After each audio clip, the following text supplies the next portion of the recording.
Oke, kita langsung mulai aja ya diskusi kita kali ini. Siap. Kita mau coba kupas satu bagian tulisan kuno yang lumayan penting nih dari Roma pasal 1 ayat 18 sampai 32. Ini berdasarkan materi sumber yang Anda bagikan. Betul. Bagian yang cukup intens ya. Iya, intens. Nah, tujuannya sih biar kita bisa gali lebih dalam argumen utamanya tentang murka Allah, dosa manusia, dan gimana kebenaran tentang Tuhan itu menurut teks ini seringkali malah ditolak atau ditekan gitu. Oke. Kita bedah bareng ya. Ayat 18 aja udah langsung buka dengan pernyataan yang lumayan kuat nih. Murka Allah itu nyata dari surga. Nyata atas apa katanya? Atas kefasikan, sikap nggak hormat atau melawan Tuhan, gitu ya. Dan kelaliman atau ketidakadilan manusia, yang katanya menindas kebenaran. Yaitu dia, menindas kebenaran.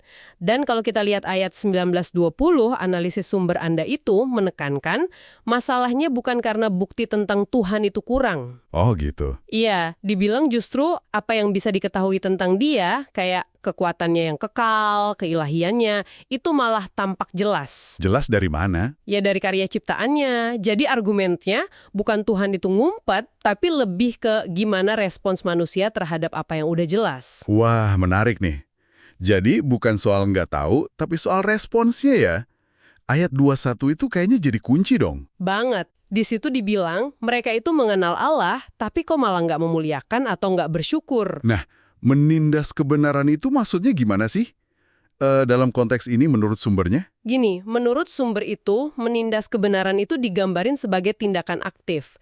Jadi bukan cuma nggak tahu atau nggak sengaja gitu. Tapi Lebih ke arah sengaja mengabaikan, menekan, atau ya nolak gitu ya. Apa yang sebenarnya bisa mereka tangkap tentang Tuhan dari dunia sekitar mereka.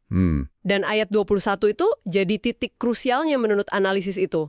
Sikap nggak bersyukur dan nggak memuliakan sang pencipta ini loh yang jadi akar masalah berikutnya. Akibatnya apa? Pikiran mereka jadi sia-sia, terus hati mereka yang bodoh itu jadi gelap, katanya. Oke.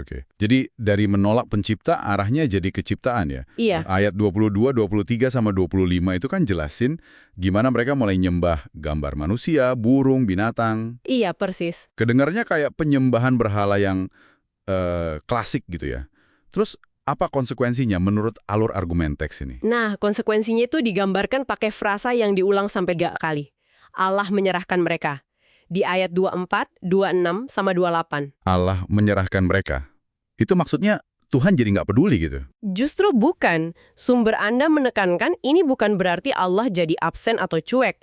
Tapi ini digambarkan sebagai, semacam penghakiman aktif. Penghakiman aktif? Gimana tuh? Jadi Allah membiarkan manusia ngikutin keinginan hati mereka sendiri yang udah menyimpang itu. Konsekuensinya ya muncul berbagai tindakan yang dianggap cemar, nggak wajar. Termasuk yang disebut di ayat 26-27 itu ya? Soal hawa nafsu dan hubungan sesama jenis. Iya, itu disebut secara spesifik. Dan juga berbagai perbuatan lain yang katanya muncul dari pikiran-pikiran terkutuk di ayat 28. Wah, daftar dosa di ayat 29-31 itu panjang banget ya isinya.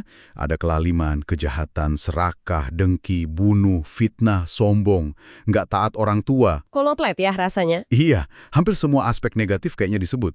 Ini pasti dipakai sumber Anda untuk bangun argumen yang kuat nih. Betul banget. Daftar itu kalau kita lihat konteks surat Roma secara keseluruhan, seperti dijelasin di sumber Anda, itu fungsinya buat bangun argumen puncak. Puncaknya apa? Bahwa semua orang, nggak ada kecuali, pada dasarnya ada di kondisi ini. Udah berdosa dan kehilangan kemuliaan Allah. Nanti kan ditegaskan lagi di Roma 3:23. Oh, jadi ini dasarnya ya? Iya. Sumber ini juga nyambungin ke ajaran Yesus di Matius 5:28. Kalau masalah dosa itu udah mulai dari dalam hati, dari keinginan. Dan yang mungkin lebih nusuk lagi itu di ayat 32. Dibilang mereka bukan cuma ngelakuin hal yang mereka tahu itu salah dan pantas dihukum. Tapi juga setuju dan malah dukung orang lain yang lakuin hal yang sama. Wah, itu kan... Itu dalam sih. Ini benar-benar ngelukisin gambaran yang cukup suram ya tentang kondisi manusia dari sudut pandang penulisnya. Iya, gambaran yang serius. Sumber Anda kan juga kutip bagian awal Roma 6 ayat 23 ya, sebab upah dosa ialah maut. Ini negasin sisi konsekuensi atau penghakiman tadi. Betul, sisi penghakiman itu jelas ada dan ditegaskan. Tapi, nah ini pentingnya. Apa tuh? Di ayat yang sama persis, Roma 6:23, langsung muncul solusinya. Yang jadi inti pesan Injil menurut analisis sumber ini. Yaitu? Tetapi karunia Allah ialah hidup yang kekal dalam Kristus Yesus Tuhan kita.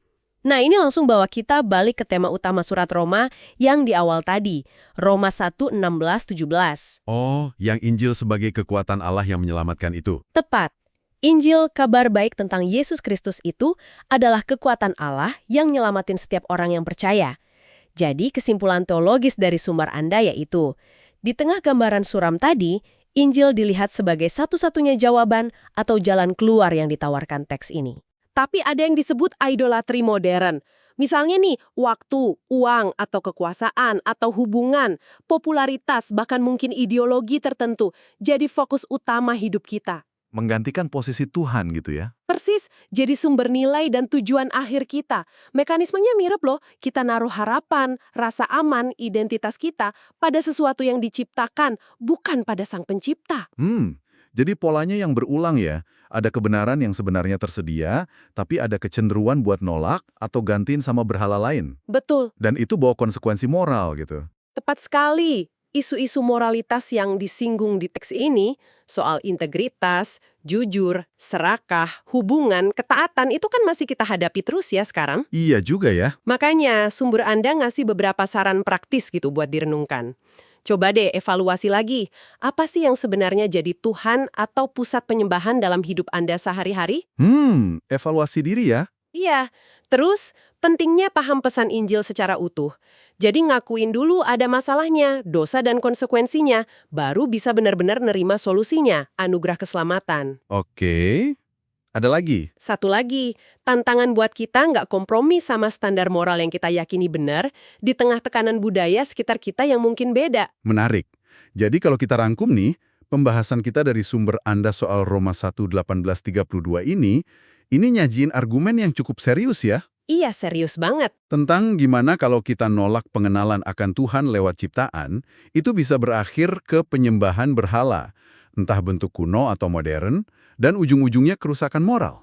Betul, tapi gambaran ini juga sekaligus jadi latar belakang kenapa pesan Injil tentang keselamatan dalam Kristus itu dianggap krusial banget dan mendesak dalam kerangka pemikiran ini.